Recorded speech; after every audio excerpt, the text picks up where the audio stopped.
Sud Radio 10h midi, Valérie Expert. Média. Bonjour à toutes et à tous, bonjour Gilles Gansman, toujours à distance. Bonjour Valérie, bonjour à vous, c'est pour ça qu'il y a un petit écho. Bonjour Olivier Hubertali, ravi de vous recevoir ce matin. Bonjour. Vous êtes journaliste au Point, journaliste économique, grand reporter. Vous avez été pendant 10 ans correspondant en Amérique latine et puis vous êtes journaliste média pour Le Point. Et puis vous publiez ce livre, absolument ce que je vous disais quand vous êtes arrivé. Je feins pas quand j'aime un livre, je le dis, et je suis sincère, Grandeur et décadence de la Maison Lagardère. Je ne m'attendais vraiment pas à cela. Je pensais que je tomberais sur un essai chronologique, habituel, sur l'histoire de la famille Lagardère, et ce n'est pas du tout ça. C'est proche de la série Succession, mais on va reparler avec vous dans un instant. Et puis on pourra parler avec vous. Ça veut dire que quand vous n'aimez pas un livre, vous vous taisez, c'est ça? J'invite pas les gens, ou je suis moins enthousiaste, mais là je suis très... J'ai été vraiment, j'ai dévoré le livre, voilà. Et puis on pourra parler de RT France avec vous, puisque c'est votre dernier article ce matin dans Le Point. Gilles, la question du jour. La question du jour, elle est liée évidemment à cette guerre en Ukraine, mais aussi à cette guerre de communication et d'image. Rappelons que Facebook et Twitter a été interdit et bloqué par les Russes. Et de son côté, Starlink, vous savez, c'est le Internet par satellite, a ouvert son réseau pour les Ukrainiens. Et donc évidemment, les vidéos qui circulent sur le net sont vraiment une communication d'image. Est-ce que c'est la nouvelle guerre, une nouvelle arme de guerre? C'est la question qu'on vous pose sur le compte Twitter. Et ben, vous savez ce qu'ils répondent, Valérie? Ils répondent oui à 93% de nos auditeurs. Vous pouvez aller voter sur le compte Twitter et sur YouTube, de voir si c'est une arme forte, la communication et l'image. Et notre auditeur qui nous suit tous les jours nous dit, enfin un de nos auditeurs, pas notre auditeur, on n'en a pas qu'un, on se rappellera entre autres, est-ce que c'est vraiment nouveau, des commentaires sur la guerre des Gaules de Jules César, une superbe action de communication, pas très jeune et pas la première. Gilles, on va passer au zapping tout de suite. Sud Radio 10h midi, Média, l'instant zapping. Et bien encore une fois, Valérie, je vais mettre à l'honneur les journalistes français qui sont vraiment au cœur de la guerre, avec des reportages au cœur de l'action. Regardez par exemple BFM, ce reportage sur... alors c'est un Ukrainien qui fabriquait, Valérie, des conduits de cheminée, et depuis, il fait des blocs pour pas que les chars passent. Incroyable. Nous sommes dans l'usine de Monsieur Oleg. D'habitude, ici, ils construisent des cheminées. Mais maintenant, nous faisons tout ce que nous pouvons pour fabriquer des systèmes de défense que nous allons installer sur des checkpoints. Tout s'est organisé en une seule journée. Oleg et ses hommes fabriquent désormais des herses anti-chars. Alors tu vois, la construction est soudée, ça supporte 50 tonnes, donc quand le tank arrive, ça le renverse. Est-ce que vous pensez que c'est votre travail d'arrêter les tanks? Ce n'est pas notre travail, mais c'est nécessaire. Vous fabriquez des cheminées, puis la guerre arrive, et vous fabriquez des herses. Et puis également, alors ça c'est un autre phénomène, Valérie, qu'on a vu beaucoup sur les chaînes de télé, ce sont ces Français qui font leur bagage pour aller combattre et faire la guerre, qu'ils soient français ou ukrainiens. Le premier que vous allez entendre est ukrainien, le suivant est français, et ils partent de la France pour aller rejoindre le front. Un appel à la mobilisation entendu jusqu'en banlieue parisienne. Cet Ukrainien souhaite rester anonyme, mais il nous explique vouloir participer à la guerre sans formation. Il a dépensé 2000 € pour s'équiper. Pour les 2 premiers jours de la guerre, j'étais vraiment choqué, mais maintenant la décision est prise. Ça vous fait pas peur? On a tous peur, mais on n'a pas de choix, il faut les arrêter. Arrêter l'invasion russe, coûte que coûte. C'est aussi le projet de ce jeune Français à Lille. Il n'a pourtant jamais mis les pieds en Ukraine. Au moins on donne un message aux Ukrainiens que même si nos gouvernements ils envoient personne, du coup on est là pour prouver ça sur place. Il y a quand même un risque. On est totalement conscient des risques. Hugo a prévu de partir ce mercredi en voiture. Voilà, il part ce mercredi. Valérie, on vous posait une question hier sur la problématique de Russia Today, RT France, donc, qui soulevait un problème d'un média de propagande en tant que guerre. Hier, la journaliste vedette de la chaîne, Stéphanie Demuru, a annoncé son départ de la chaîne à BFM. Il y a ma décision personnelle de quitter la chaîne parce que j'avais du mal à continuer à l'incarner. en raison de cette confiance qui est rompue, il faut bien le dire, avec la Russie. Moi, je le dis avec beaucoup d'humilité, j'ai fait partie de ces personnes qui ont été extrêmement surprises de cette intervention. Je ne pensais pas que Vladimir Poutine irait jusque-là, c'est vrai. Maintenant, une fois qu'on a dit ça, c'est une décision personnelle qui n'engage que moi. J'ai du mal à incarner cette chaîne. Je pense que Madame von der Leyen a tort, effectivement, de vouloir la bannir. Je suis attachée au droit d'expression, à la liberté d'expression. Je pense qu'il faut peut-être renforcer la surveillance de cette chaîne, ça me paraît légitime, mais pas de la bannir, non. Je ne fais pas partie de ces personnes. On va en reparler dans un instant avec vous tout de suite. Gilles, un dernier son ? Un dernier son, ça concerne toujours évidemment les médias, parce que il faut dire que le contrôle des médias et la censure, c'est un sport très pratiqué en Russie. Et hier, Yann Barthès, dans le Quotidien, a montré comment les Russes subissaient un lavage de cerveau, comment leurs journaux ne parlent pas de la guerre. Écoutez, ils ont démarré avec ce son d'un journal russe. Vous pouvez suivre en temps réel ce qui se passe véritablement dans les villes ukrainiennes grâce aux webcams installées dans la rue. Elles vous permettent, par contraste avec l'hystérie des médias occidentaux, d'apprécier objectivement la situation. Voici Kiev, ciel dégagé, personne dans les rues. Sur la télé d'État russe, aucune image de chars, aucune image de Kiev assiégé. Les reporters de guerre sont envoyés uniquement dans le Donbass, cette partie de l'Ukraine tout à l'est, qui est pourtant l'endroit où il se passe le moins de choses actuellement. D'après eux, les Ukrainiens attaqueraient sans relâche les civils. Bonjour, nous sommes dans l'arrondissement Kievski de Donetsk.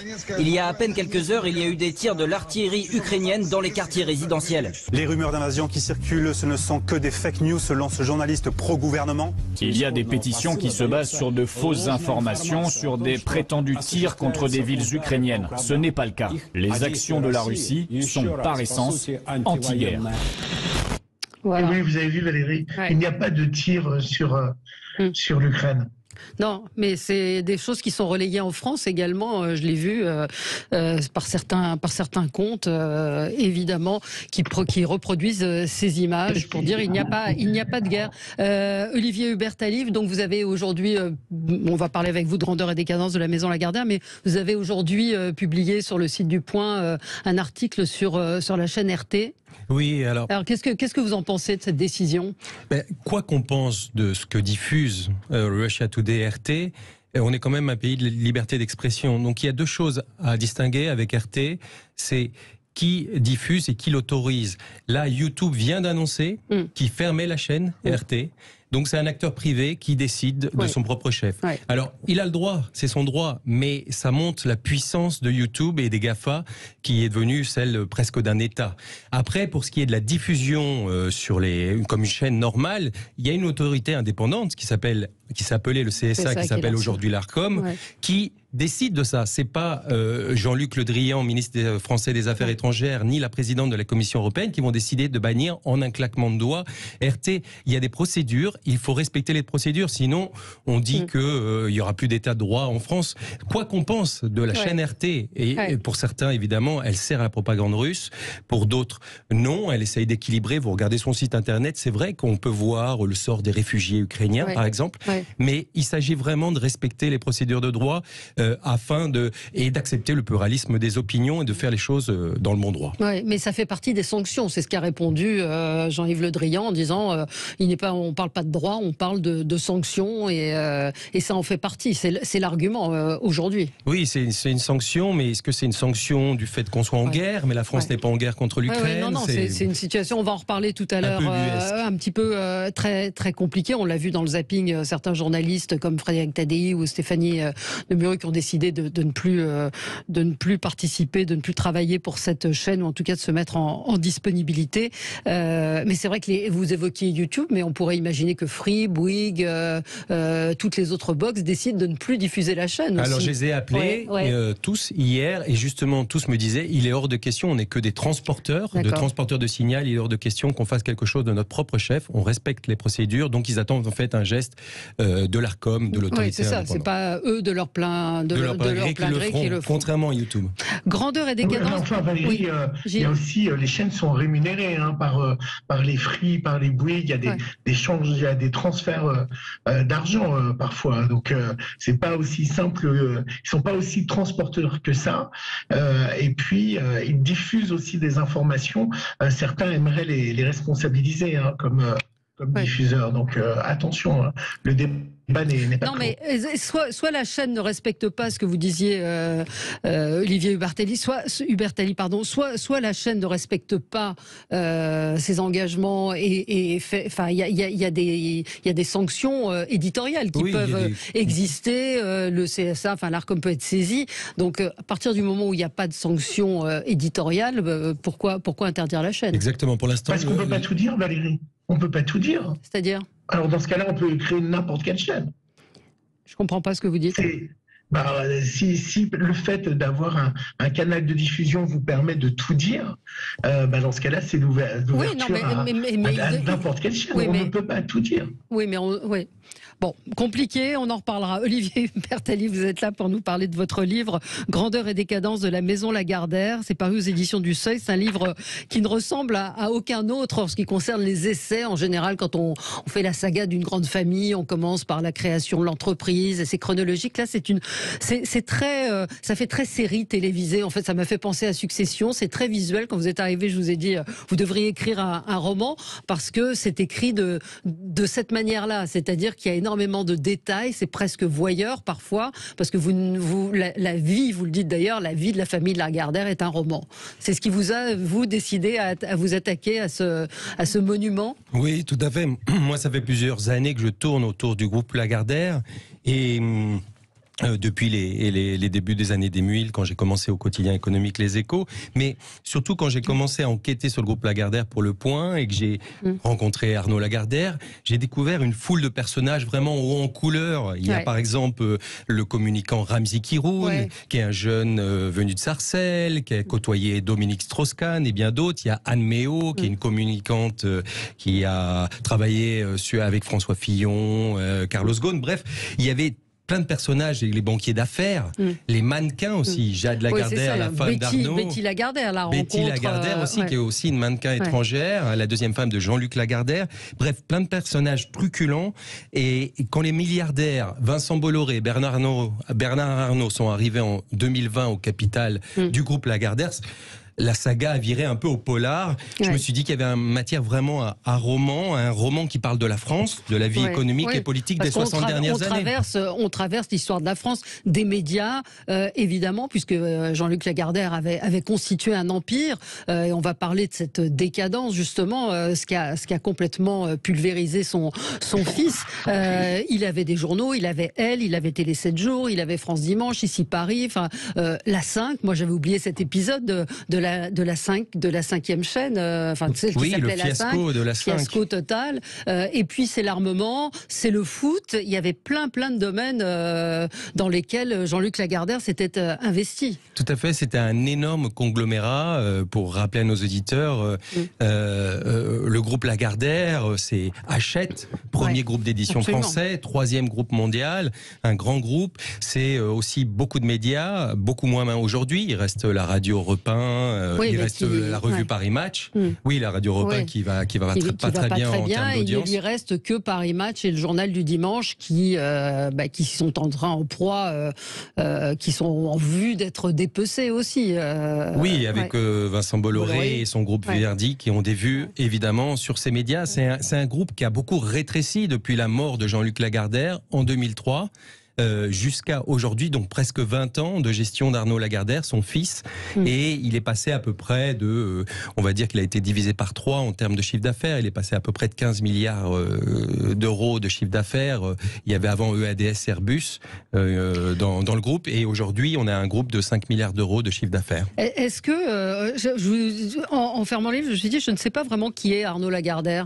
On comprend plus de choses sur le personnage, c'est-à-dire ce petit garçon qui a vécu avec un garde du corps chauffeur puisqu'il y avait la peur des enlèvements, un père un peu distant, une mère qui est partie, mais je ne sais toujours pas si c'est je vais mettre des guillemets, l'abruti ou le type pas très haut niveau, ou si finalement c'est un garçon qui a mené sa vie comme il a voulu, parce qu'il en a un peu rien à faire. Vous, du qu'en dira-t-on, vous dites à un moment qu'il est blasé et que la critique tombe un petit peu sur lui, j'arrive pas à retrouver ma phrase, mais la critique l'atteint assez peu. Oui, il est habitué à être critiqué, et notamment, il faut le dire, parce qu'il a vendu beaucoup de médias, il s'est désengagé de beaucoup de médias, donc évidemment, il n'a pas beaucoup de journalistes en France qui l'apprécient, puisqu'ils ont été... assez dur avec lui. Hein. Voilà, tout le monde a été un peu dur avec lui, mais c'est un être très difficile à saisir. Arnaud Lagardère, c'est quelqu'un de très amical quand vous le rencontrez, quand je lui ai dit que j'écrivais un livre. Vous l'avez rencontré? Oui, je l'ai rencontré plusieurs fois, il a été très sympa, il a accepté de me recevoir et de parler des longues heures d'épisodes très personnels et de revenir sur sa gestion. Mais si on voit au niveau managérial seulement et pas humain, c'est vrai que c'est quand même l'histoire d'une succession ratée qui n'a pas réussi. Pourquoi? Parce qu'il a commis beaucoup d'erreurs. Oui, il s'est endetté à la mort de son père. Ça, c'est aussi c'est sa première erreur. Et ce qui va lui coûter très cher, c'est cet endettement pour, d'une certaine manière, affirmer son groupe. Et en fait, c'était pas du tout ce qu'il fallait faire. C'était un peu le péché originel, c'est-à-dire il s'endette et il gère son groupe à partir de là, beaucoup en fonction de ses dettes. Donc il va vendre énormément d'actifs. Et puis il a commis une autre grosse erreur. Il a investi 1 milliard d'euros dans le sport. Ça a été un échec. Mais bon, ce que j'essaie de rappeler quand même, parce que j'aime la nuance, c'est qu'il a réussi certains trucs. Et par exemple, il a fait le fournisseur d'accès, certains l'ont déjà oublié, mais Club Internet, et il l'a revendu 1 milliard d'euros à l'opérateur Deutsche Telekom. Donc, il a quand même raté la plupart des choses et surtout il n'a pas réussi à créer de nouveaux métiers comme Martin Bouygues l'a pu le faire par exemple dans le groupe Bouygues. Martin Bouygues a créé l'opérateur Bouygues Télécom. Pour Arnaud Lagardère ça a été beaucoup plus dur et la preuve on est aujourd'hui que Vincent Bolloré et sa famille et le groupe Vivendi mettent la main sur le groupe Lagardère. C'est la fin d'un nom mythique français. Alors ce sont des petites juste pour préciser, ce sont des chapitres très courts qui alternent, donc ce n'est pas chronologique, on alterne avec des petites scènes qui concernent Jean-Luc Lagardère, d'autres qui concernent Arnaud Lagardère, des choses plus people. Hein, je disais, parfois on a l'impression d'être un peu voyeur quand vous racontez l'épisode de la rencontre avec Jade Lagardère, la séparation de ses parents. Enfin, il y a beaucoup de choses comme ça. Hein. Oui, tout à fait. La rencontre avec Jade Lagardère, c'était évident d'en parler avec Jade. Pourquoi? Parce que c'est un peu le moment où c'est la rupture, c'est le début de la chute, puisque c'est 2011.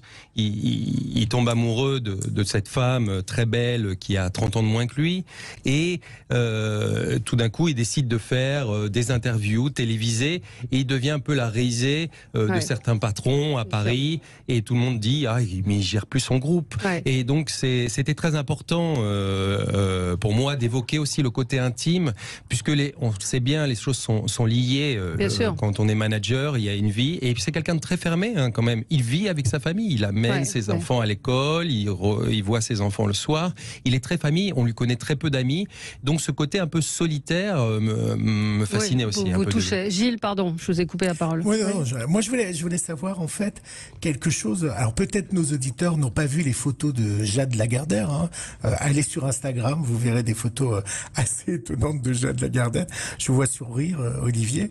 Moi ce qui m'intéresse c'est comment il réagit à ça, parce que Madame Bouygues, on l'a jamais vue en maillot de bain sur la plage, les femmes des grands patrons ne ressemble pas à Jade Lagardère. C'est un handicap pour lui ou un avantage? Vous lui en avez parlé? Vous lui avez posé la question? Oui, évidemment, je lui en ai parlé puisque ça a contribué à changer sa crédibilité, Arnaud Lagardère.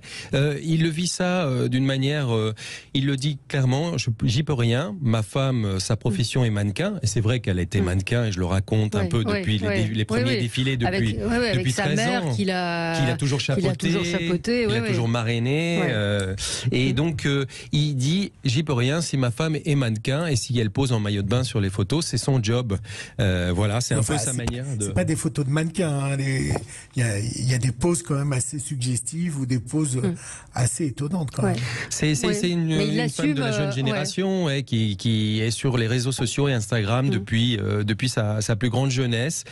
Pareil pour sa sœur aussi, Cassandra. Qui s'est mariée avec le fils d'Arnaud Lagardère. Oui, ça c'est dans le film. partie de la... Arnaud Lagardère, et ils ont eu un fils, donc Arnaud Lagardère est le grand-père de son neveu. Voilà, c'est ça. Faut suivre. C'était dynastie. Faut suivre effectivement. Ce que vous dites également et qu'on découvre, c'est que Jean-Luc Lagardère n'a pas connu que des succès. Alors, il a construit un empire industriel colossal, mais il a fait aussi un certain nombre d'erreurs. Il s'est planté, en particulier avec le foot.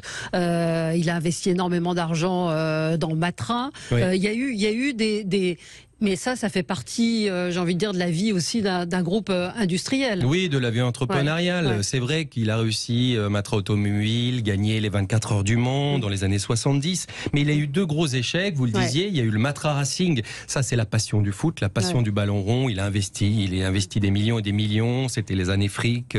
Il a recruté Enzo Francescoli, des joueurs formidables à l'époque. Et puis, en télévision, on peut dire quand même qu'il s'est planté du début jusqu'à la ligne. Jusqu'à la fin, Et il a loupé la privatisation de TF1 contre Francis Bouygues en 1986-87.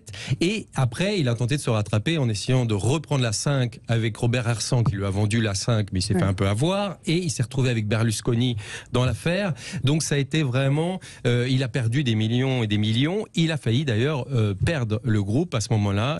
Mais il a réussi quand même à garder le contrôle. Finalement. Ce que n'a pas réussi son fils. Oui. Allez-y.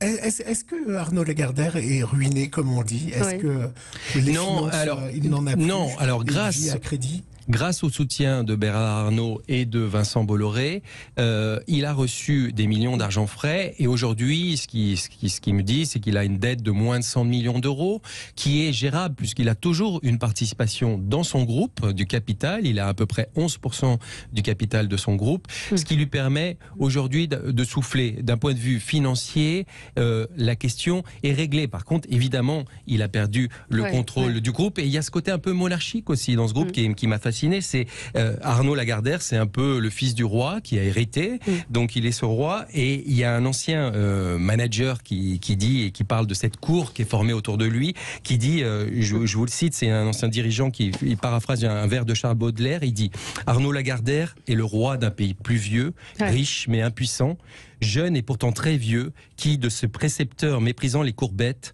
s'ennuie avec ses chiens comme d'autres avec des bêtes. Ouais, c'est très juste et très beau comme phrase. Et juste, il y a un des petits chapitres, un de ces chapitres qui concerne la mort de Jean-Luc Lagardère et où on soupçonne les Russes parce qu'on ne sait pas très bien de quoi il est mort. Il a été opéré de la hanche, il meurt 15 jours après.